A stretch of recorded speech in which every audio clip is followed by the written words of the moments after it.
Hi everybody, welcome back to another video. And in this video, we're going through renewable energy sources. Because this is A2 content, there will be these green dots jotted around this video, which basically means some nuance and deeper complexities, essentially evaluation that hopefully you can use in your examinations. This video will go through the types of renewable energy sources, the necessary conditions and therefore some real-life locations of them, the advantages and also disadvantages. Let's start off with wind energy. Wind energy obviously requires wind to spin turbines, and the wind speed of the winds have to be at least 3 to 4 meters per second. Anything higher is better, anything lower won't produce any electricity. Wind turbines can be found onshore or offshore, so onshore meaning on land, and they can be found either on plains, basically flat areas without a lot of buildings or disturbances, or higher altitudes like mountains, because higher altitudes mean higher wind speeds. And an example of that is the Scottish Highlands in the UK. For offshore winds, obviously putting them on the coast, and that's because there's breezes day and night, and also no disturbances that disrupts the wind patterns. And you can find that in Hornsea, the United Kingdom. For advantages, it's obviously renewable because it's a renewable energy source, meaning that it won't run out. So we can produce it for millions of years and it'll be fine. It's also clean, meaning no greenhouse gas are emitted during its energy production process. So it's beneficial for climate change and environmental issues. It has a small footprint, meaning that its wind turbines themselves don't occupy a lot of area. And within a wind farm, you can do other things. Basically, wind turbines are quite small, and between the wind turbines, you can do stuff like agriculture or even solar farms if you want. So it's beneficial. The small footprint is beneficial because it's not using up too much of the limited space that we have. Wind energy is also cheap in terms of LCOE. LCOE meaning levelized cost of electricity, which is how much it costs to generate electricity essentially. But as you can see, there's a green star, meaning there's some nuance with it. As you can see on the disadvantages, it's actually pretty expensive. And that's because LCOE doesn't take into account batteries and the grid integration. So when you take into account the energy or the cost that it takes to build batteries and store energy and also replace the energy infrastructure of a country to suit it for wind energy, it's going to be really, really expensive. And therefore, there are two sides of this. On one side, wind energy is cheap per energy, but it's pretty expensive because of all the upfront costs that comes with it.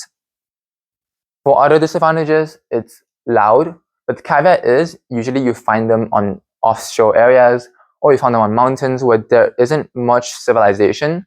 So the loudness aspect won't really affect people that much. It's unreliable because it only operates with this much wind speed. So if occasionally on some days there aren't this much wind, then you don't get any wind energy produced at all. So it's unreliable because you can't really predict it. It also disrupts ecosystems. I put here avian and marine, avian meaning birds because the wind turbines can kill birds, and also the marine lives will get disrupted by the wind turbines. However, again here, another caveat, because wind energy are helping you fight climate change, and therefore there's a trade-off essentially. Climate change, the stuff produced from fossil fuels, will kill more avian and marine life than the wind turbines themselves. So again, yes, it has a disadvantage of disrupting the ecosystems, but the caveat is if we don't do anything, if we just use fossil fuels and ignore wind energy, there'll probably be more avian and marine deaths. The last disadvantage of wind is that there are some emissions because you're after all building them in factories and stuff, and those machine processes will eventually produce some greenhouse gas emissions. Again, the caveat is it's obviously clean, so it's much more cleaner than a coal power plant, for example. And also there are rare earth metal mining. So obviously to produce to make the wind turbines, there's a lot of electrical components that come with it, and they require rare earth metals. So when you're mining stuff, you're causing some other environmental degradation to other countries like the Congo or China. So that sums up for wind. Let's move on to solar. Solar obviously requires sunlight, and one prominent area you can find it in is the Tengger Desert in China. For the advantages of solar, obviously it's clean and renewable. And again, it's cheap, but only in terms of LCOE, with a caveat here, it being expensive because, again, of the batteries and grid integration. However, another advantage of solar is that it's flexible. You don't need solar farms that spread out a lot, as you can see in the deserts and stuff. If you just go around your neighborhood, you probably can find some solar panels on the rooftop of houses. So the location of solar panels are actually pretty flexible, and you can have offshore and off-grid or on-grid solar. So it being flexible means it can be applicable kind of everywhere. The disadvantages, however, it has a large footprint. If you are doing large solar farms like in the Tengger Desert, like in China or in the USA, then it's going to take up a large footprint, and with that, you can't really do much. However, again, caveat is that, again, it's pretty flexible. It's unreliable because it can only produce electricity in the daytime when there's sunlight.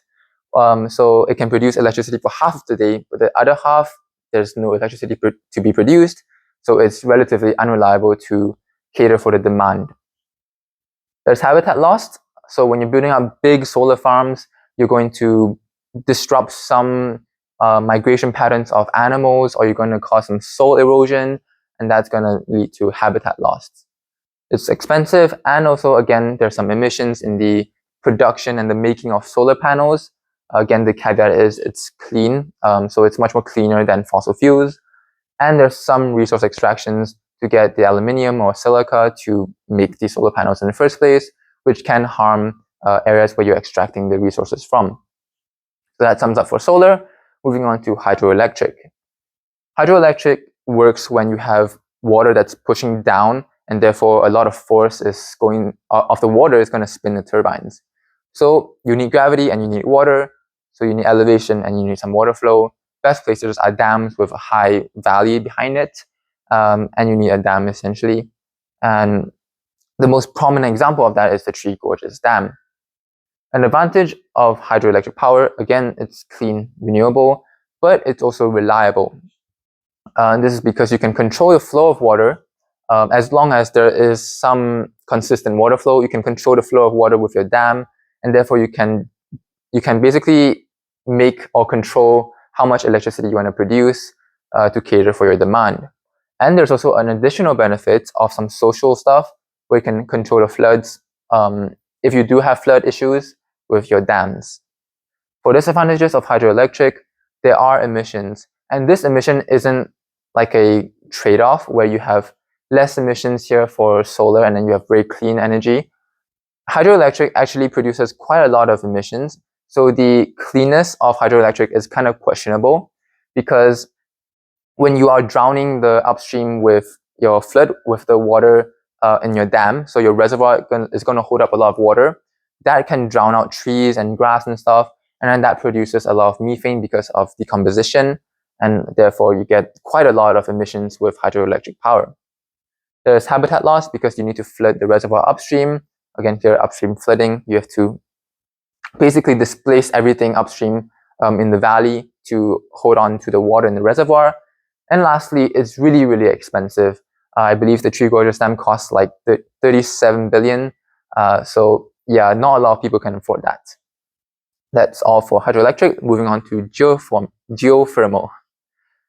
For geothermal electricity, you need subsurface heat, meaning heat that is underground, because it works through pumping water to the close to the mantle, and then that heats up, turns it into steam, and you can find that a lot in Iceland. Advantages: it's clean, it's renewable, and it's also quite reliable because it doesn't rely on some natural or like inconsistent natural occurrences. The heat in the mantle is really, really constant. So again, the electricity that you can generate from geothermal is really, really consistent and therefore reliable. And also, after you built it, it's really, really low maintenance. The cost is really low. You don't need to do much other than just let it run. So that's the advantages of geothermal. The disadvantages is that it's not universally applicable. Yes, everywhere has a mantle, but where the mantle is reachable, where subsurface heat is actually not too expensive to reach, is areas like Iceland, like Japan, like New Zealand, where there is some volcanic activity. So you can't do it in the middle of a continent without any tectonic movements and stuff. So it's really beneficial, but you can't do it everywhere. So it's not possible everywhere, essentially. It's also pretty expensive. You have to dig into the ground a lot, and the drilling costs and the construction costs, not a lot of countries can afford that except more wealthier ones. For tidal energy, you need 5 meters of tidal range, meaning the distance of your low tide and your high tide, that has to be at least, at minimum, 5 meters tall. And usually you find that in coastlines, because the further away you move from coastlines, the closer you are to amphidromic points, which are areas with no tidal ranges at all. So you need to be closer to the coast for tidal energy. And there are 3 different types of tidal energy. There's barrages, fences, and turbines. The most prominent one is barrages, which works like a dam with water flowing up and then flowing back out when there's low tide and high tide. And one example of a tidal energy station is Laran's tidal power station found in France, and it works with a barrage or a dam system. It's clean, it's renewable, obviously, and it's also pretty reliable because you can predict how much tide is going in and out, and it's really constant every day, essentially. For disadvantages of tidal energy, there are geographical limitations. Again, you need coastlines and you need 5 meters minimum of tidal range. Not a lot of areas have it, and if you are landlocked, you can't access it at all. It's also pretty expensive. Everything is expensive, essentially, but tidal power is also pretty expensive because the technology is kind of new, and also can disrupt ecosystems, because for fences, turbines, even barrages and dams and stuff, they can injure animals, they can block migration patterns and stuff, so it can disrupt ecosystems. And lastly, you have biomass. And there's 3 different types of biomass. There's solid biomass, liquid, and gaseous. For solid, it's stuff like wood, animal dung, charcoal, or the waste from crops. And you usually find people in LICs using them, like India or Nigeria. And for liquid biomass, it's stuff like biodiesel and ethanol, where you farm corn and stuff, and you find that in places like Brazil. And lastly, gaseous one, more higher tech stuff, like biogas and biomethane, you find that in the USA. So as you can see, as you move up from solid to gas, you get more advanced and more developed countries, I guess. So LICs, more MIC, and more HIC in the bottom.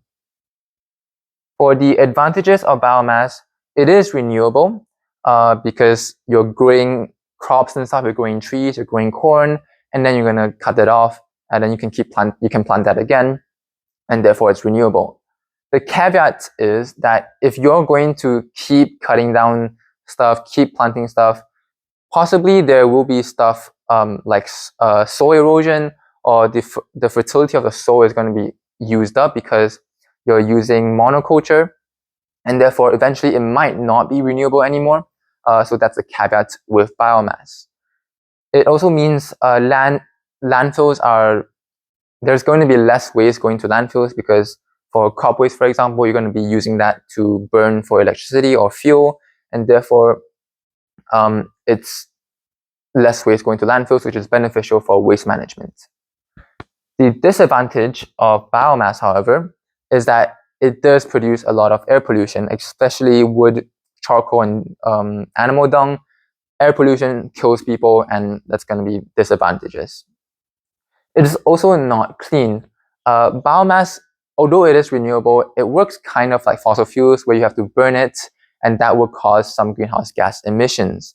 However, the caveat, the nuance with biomass being not clean, is that it is potentially net zero, because for biomass to occur, you need to grow plants and stuff, and within the lifespan of the plant, they're going to take out some carbon dioxide.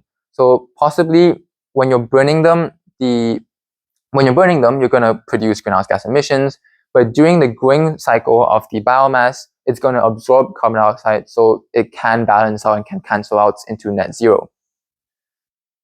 Another disadvantage of biomass is that there's going to be deforestation because you need to clear land for agriculture to plant stuff. Deforestation will cause habitat loss, will cause soil erosion and stuff. So that's going to be disadvantages. And lastly, lower food production. Biomass will compete with food production for land because both requires agriculture, both requires some tilling of the land. And actually, biomass is much more profitable than food. So if you're going to be really, really economical, you're just going to produce biomass, and that's going to displace some food production. So at the end, you're going to get lower food production, which may be harmful in areas where there's some food shortages. So that sums it up for all of the renewable energy sources. But there's one last thing I want to mention. You can see there's a lot of advantages for all of them and a lot of disadvantages for all of them. So the best evaluation is not saying one thing is the best. Wind isn't the best. Hydroelectric isn't the best. The best evaluation is to diversify. You can have reliable hydroelectric, but also a lot of wind to be cheap, and therefore you can balance things out, right? You don't need to focus and just go in on one renewable energy source. The best evaluation is to always diversify, balance everything out, because at the end of the day, renewable energy sources, the goal is for clean and renewable energy, which all of them, with this being the caveat, meets. So this sums it up for all of renewable energy for A2. I hope you guys enjoyed, and I'll see you in the next video.